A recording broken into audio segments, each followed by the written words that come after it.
YouTube? It's Dan here, and it's time for my thoughts on a fragrance brought to us in 2005 from Tower Perfumes. And that fragrance is L'air du Desert Marocain. Translated, Moroccan Desert Air. Now the perfumer behind this is Andy Tower, of course. And I guess this fragrance is inspired from being in the Saharan desert, picking up the spices on the streets of a Moroccan night.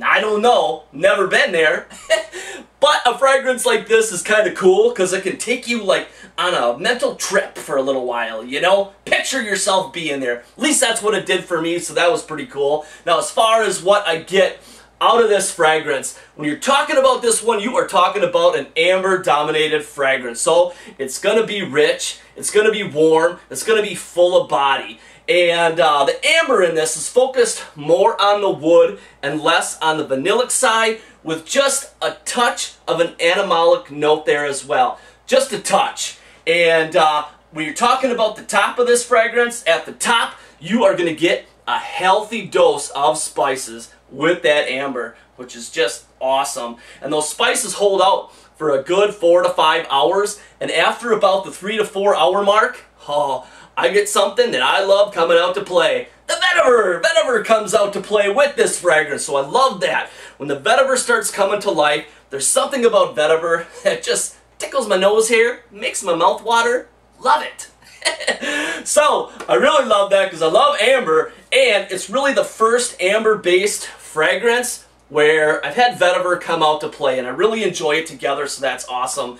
Now, I get that, the vetiver with the amber, the spices die off 5 hours later, then it's just the vetiver and the amber, and I will get that for another good few hours, but this fragrance ends up dying off with that woody amber note at the end.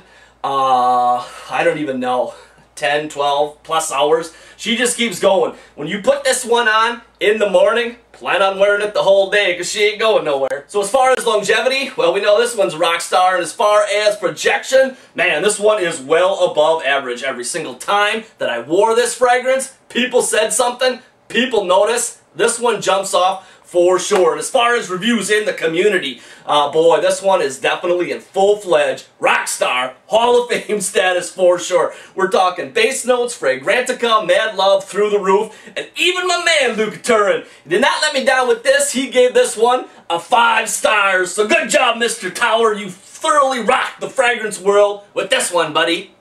Now, as far as the women at work are concerned, this one was pretty much half and half. There was a lady every time I wore this fragrance that she said I smelled like an old man at a funeral. I don't know. I don't get that.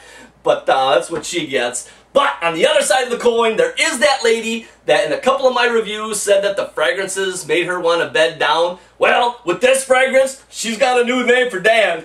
Whenever I wear this one, she calls me Doomy Dan.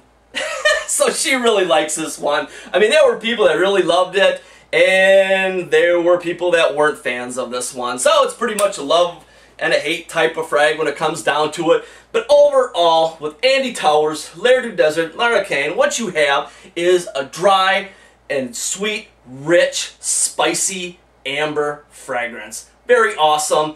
It gets high marks for a good reason, and one that I am definitely glad to have in my collection for sure. And when it comes down to it, people compare this one with Ambre Sultan from Serge Lutens, and they are a bit of the same type of beast, both spicy ambers. But when I think of Serge Lutens' Ambre Sultan, I think more of sipping wine at a fancy dinner. And when I think of L'air du Desert Marocain, what I think of more is having whiskey at the local pub with the boys. L'air du Desert Marocain to me is just a little bit more aggressive of a scent. To me it seems a little bit more manly, where Ambre Sultan is more smooth and sophisticated, softer, delicate. And this fragrance is not. The spices jump out at you.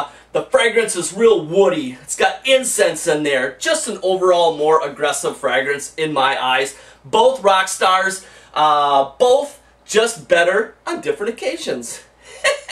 But that's it, guys. That is my thoughts on Andy Tower's L'air du Desert Marocain. Hope you guys enjoyed. Oh, I forgot to mention, Amanda's not here, but she said that she liked this one. She found it to be very pleasant and creamy. But that's it, guys. That is my thoughts on this fragrance. You guys take care, and we'll see you soon.